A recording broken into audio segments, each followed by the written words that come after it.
நாய்கள் ஜாக்கிரதையா இல்லை மனிதர்கள் ஜாக்கிரதையான்ட்டு எது போர்டில் போடணும்னு எனக்கு தெரில. ஸ்ட்ரீட் டாக்ஸ் பற்றி பேசுகிறேன். அதுதான் இப்போ அதுதான் பெரிய மேட்டராக இப்போ எல்லா இடத்துலையும் ஓடிட்டுருக்கு.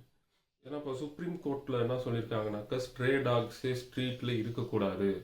ஏன்னா அது நிறைய பேர் கடிக்குது, ஸ்ப்ரெட் ஆகுது, நிறைய பேர் பாதிக்கப்படுறாங்க, அதனால் உயிரிழப்புகள் இருக்குதுன்னு சொல்கிறாங்க. பட் இன்னொரு ஒன்றும் சொல்கிறாங்க, இந்த மாதிரி ஸ்ட்ரே டாக்ஸை யாரும் பப்ளிக் பிளேசஸில் ஃபீடிங் பண்ணக்கூடாது. அப்படி பண்ணாக்கா அவங்க மேலே சட்டப்பூர்வமாக நடவடிக்கை எடுக்கப்படும் சொல்கிறாங்க. ஸோ இதெல்லாம் ஏன் பண்ணுறாங்கனாக்கா, இதுக்கெல்லாம் ஒரே ஒரு ஏன் இத்தனை நாள் எல்லாமே ஏன் இப்போ திடீர்னு கொண்டு வராங்கனாக்கா, இதுக்கெல்லாம் ஒரே ஒரு மெயின் ஃபேக்ட் தான் இருக்குது. என்னன்னாக்கா ராகுல் காந்தி அங்கே நார்த்தில் எலெக்ஷன் கமிஷன் மேலே ஒரு புகார் வைக்கிறாரு, ஓட் சோரி அப்படின்றது அது எல்லாருக்கும் தெரியும். ஸோ இதை பற்றி மக்கள் ஜனங்கள் நிறையா பேசக்கூடாது, அதை விட சென்சேஷனலாக ஏதாவது பண்ணுன்றதுக்காகவே இது பண்ணுறதா தான் பார்க்கப்படுது. இது அங்கே நார்த்தில் தொடங்கி இப்போ சவுத்தில் நீயா நானா வரைக்கும் வந்துடுச்சு. ஆக்சுவலாக இது பேச வேண்டிய மேட்டரே கிடையாது, இது நம்ம பேச வேண்டிய அவசியமும் இல்லை. ஆனால் இதை பற்றி பேசி இப்போ பேச வேண்டிய நிலைமைக்கு நம்ம இருக்கோம். இப்போ நீயா நானா ஷோவில் என்ன சொல்கிறாங்கன்னா, அது டிபேட் பண்ண வேண்டிய விஷயமே இல்லை. ஏன்னா இப்போ நாய் கடிக்குதுன்னா ஒன்று அது ஊசி போட்டு அது ரெஸ்கியூ பண்ணணும், இல்லைனா முனிசிபாலிட்டியில் கொண்டு போயிட்டு அதை ட்ரீட் பண்ணணும், இல்லை இந்த மாதிரி ரேபிஸ் இருக்கிற நாயெல்லாம் தனியாக எடுத்து வச்சிடணும். அதுதான் வழக்கமாக பண்ணுறது. ஆனால் ஸ்ட்ரீட் டாக்ஸே இருக்கக்கூடாதுன்றதுலாம் சென்சேஷனுக்காக இது கொண்டு வரக்கூடிய தீர்ப்புகள் இதெல்லாம். ஸோ இதை வச்சு டிபேட் ஷோஸ் போயிட்டுருக்கு. இந்த டிபேட் ஷோஸில் இது எப்படி எடுத்துகிட்டு வராங்கனாக்கா, ஏன் பணக்காரங்க வீட்டில் இருக்கவங்கள யாரும் கடிக்கிறது இல்லை, நடுத்தர மக்களில் மட்டும் கடிக்குது அப்படின்ட்டு அந்த ஆங்கிள் இது கொண்டு வராங்க. இதில் என்ன பணக்காரன், இதில் என்ன middle class, low class life, இது ஒரு பேசிக் தாட் தான். இதில் பணக்காரன், மிடில் லைஃப், லோ லைஃப்லாம் கிடையாது. அப்பார்ட்மெண்ட் லைஃப் ஸ்டைல் இருக்கவங்க மேலேருந்து கீழே நாய்க்கு சோறு வைக்க முடியாது, ஒன்று.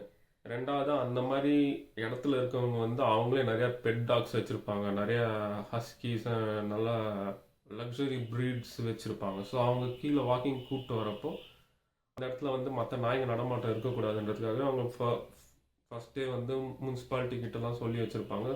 ஸோ அந்த இடத்துல நாய் இல்லை. ஃபஸ்ட்டு அங்கே சோறு இல்லாதனால அந்த இடத்துல நாய் இருக்க போகிறதில்ல. எங்கே சோறு இருக்குமோ அங்கே தான் நாய் இருக்கும். ஸோ எந்த வீட்டில் சோறு போடுறாங்களோ அந்த வீட்டில் தான் நாய்ங்க போய் இருக்குது. இவ்வளோ தான் மேட்ரு.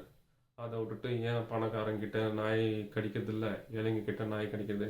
ஏன்னா ஒரு இங்கே பணக்காரன் தான் இந்த மாதிரி டாக் லவர்ஸ் ஆகும். பாதிக்கப்படுறது என்னமோ கீழ்த்தட்டத்தில் இருக்கிற மக்கள் மாதிரி, அவங்களாம் டாக் ஹேட்டர்ஸ் மாதிரியும் இது ப்ரொஜெக்ட் பண்ணிகிட்ருக்காங்க. சிம்பிளாக சொல்கிறேன், உங்கள் வீட்லேயே ஒரு நாயை நீங்கள் ஸ்ட்ரே டாகாக இருக்கிறது ஒன்று அடாப்ட் பண்ணிகிட்ருக்கீங்க.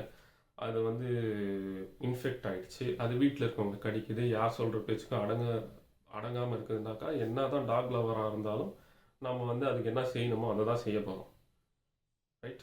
அதே மாதிரி நம்ம வீட்டில் ஒரு பெட் டாக் இருக்குது. நானே ஒரு லேப்ரடார் வச்சுட்டு இருந்தேன். அந்த லேப்ரடார் நானும் ஒரு டாக் லவர் தான். அந்த லேப்ரடார் நான் வாக்கிங் கூப்பிட்டு போகும்போது மற்ற ஸ்ட்ரீட் டாக்ஸ் கிட்டேருந்து இன்ஃபெக்ஷன்ஸ் எதுவும் வரக்கூடாது அப்படின்னு டாக்டர் சொல்லியிருக்காங்க. ஸோ என் வீட்டுக்கிட்ட நான் எந்த ஸ்ட்ரீட் டாக்ஸும் நான் அலோவ் பண்ண முடியாது. ஏன்னா இதை நான் பாதுகாக்கணுனாக்கா நான் அதை செஞ்சு தான் ஆகணும்.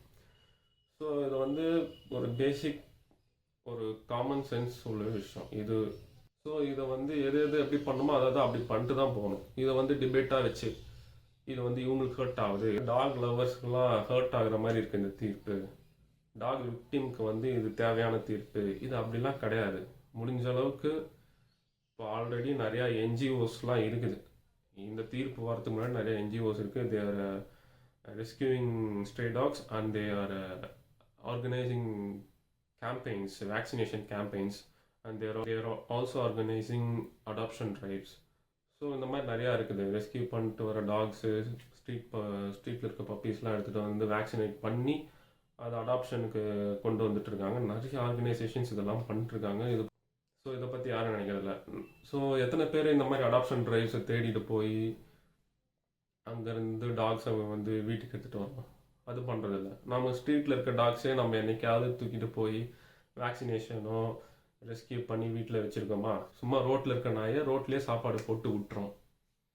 ஸோ இது அப்படி தானே போயிட்டுருக்கு. அப்புறம் திடீர்னு நாங்களாம் டாக் லவர்ஸ்ன்னு யாரும் சொல்கிறதுக்கு ரைட்ஸும் இல்லை. டாகால நாங்களாம் விக்டிம் பண்ணுறோன்ட்டு யாரும் இல்லை, யாருமே எந்த சைடு எடுக்கிறதுக்கு உரிமையே கிடையாது. ஸோ இது வந்து it's not a thing to talk about. But அப்படி யாராவது டாக் லவர்ஸ் இருந்தீங்கன்னா, you rescue the dogs. There are lot of NGOs. அங்கே எடுத்துகிட்டு போங்க, உங்களால் பார்த்துக்க முடியலன்னா அவங்கக்கிட்ட கொடுங்க, ரெஸ்கியூ பண்ணி வேக்சினேட் பண்ணி. ஸோ அவங்க என்ன பண்ணுவாங்கனாக்கா, நீங்கள் கொடுக்குற இந்த பப்பியை யார் அடாப்ட் பண்ணுறதுக்கு ரெடியாக இருக்காங்களோ அவங்கக்கிட்ட சீக்கிரமாக கொண்டு போய் சேர்த்து விட்டுருவாங்க. அவங்க அங்கே சேஃபாகவும் இருப்பாங்க. ஸோ இவ்வளோ தான் சிம்பிள்.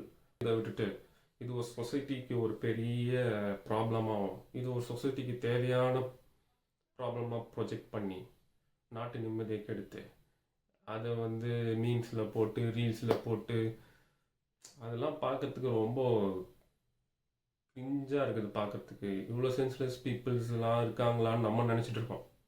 பட் பேசுகிறவங்களுக்கு தெரியும் அவங்க சென்ஸோட பேசுகிறாங்களா, சென்ஸ்லெஸ்ஸாக பேசுகிறாங்களா, இல்லை டிஆர்பிக்கு பேசுகிறாங்களா, இல்லை இப்படிலாம் பேச சொல்லி பேசிகிட்டு இருக்கோமான்றது அவங்களுக்கு தெரியும். நம்ம என்ன பண்ணிட்டுருக்கோம், நம்ம தான் நினச்சிட்ருக்கோம் இவங்களுக்குலாம் என்ன ஆச்சு, ஏன் இப்படி பேசிகிட்டு இருக்காங்க, ஏன் இவ்வளோ கிரிஞ்சாக இருக்காங்க, ஏன் வந்து இவ்வளோ இந்த மாதிரி பர்சனாலிட்டிஸே ஏன் இப்படிலாம் பேசுகிறாங்க நம்ம தான் நினச்சிட்ருக்கோம். But they are clearly for TRP. And நம்ம தான் அதை பற்றி பேசி ப்ளோ பண்ணிட்டு இருக்கோம் வேற ஒரு விஷயத்தை மறைக்கிறதுக்காக. So let us be clear what to talk about and what not to talk about. So இப்போ தெரியும் உங்களுக்கு நாய்கள் ஜாக்கிரதையா இல்லை மனிதர்கள் ஜாக்கிரதையான்னு. எஸ், மனிதர்கள் கிட்ட தான் ஜாக்கிரதையாக இருக்கணும்.